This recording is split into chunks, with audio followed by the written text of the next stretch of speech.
what happened to her car. I'm still not sure all the specifics, but it looks like it got hit pretty good.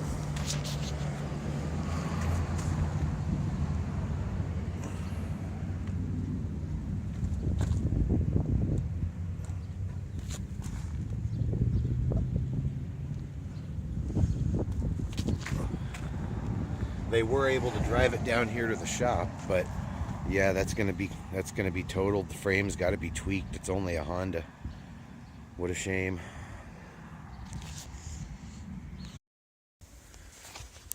I should spend the day cleaning my GoPed. It's easy enough, and it's something I enjoy.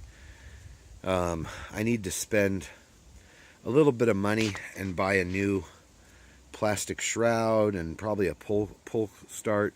All the plastic pieces are completely faded out. $250, I could buy a brand new engine. It would be the same model engine, but it wouldn't be Trevor Simpson ported like this one is. So that's why I'm thinking I may just buy a new shroud and a new pull start, and then just clean and polish up the rest of it. It's not that hard to clean. Carburetor cleaner takes most of the two-stroke oil residue right off. If anybody's trying to clean something that's two-stroke and they're having a bitch, try carburetor cleaner. I'm not sure how good it is on gaskets and seals, but it must be fairly safe, or they wouldn't allow you to use it around carburetors. I've been using it for over 10 years, and I've never had any problems with it other than having to buy it and going through it so fast. But usually it'll take all that oil and crud right off of anything. So we've got the tires together. We've got pretty much everything together. But now I'm stuck here until at least June. I wanted to leave around the 1st of May.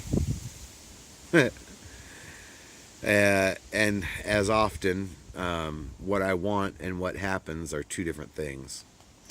There are several reasons I'm staying, one of which is I bought something that I think is going to be really cool for my YouTube channel. It's going to help me out definitely in my recording, and hopefully it will give you guys some better footage to look at. But the other issue is the gal I stay with, she was recently in an accident. I don't like to call her my landlady because she's my friend, but to just call her my friend doesn't really tell the whole story that she's also my landlady. And she doesn't really know much about vehicles. Supposedly the person that hit her was at fault. She only has liability coverage. He has insurance. I'm not sure what kind or who from.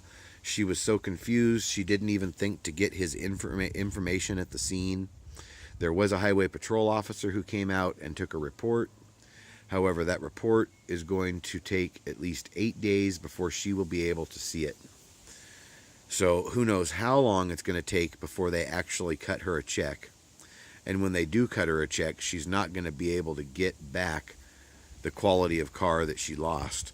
She had a very nice little Honda SI with lots of extra, you know, when you buy things, directly from the lot, they offer you all these custom options. Well, this had all of it.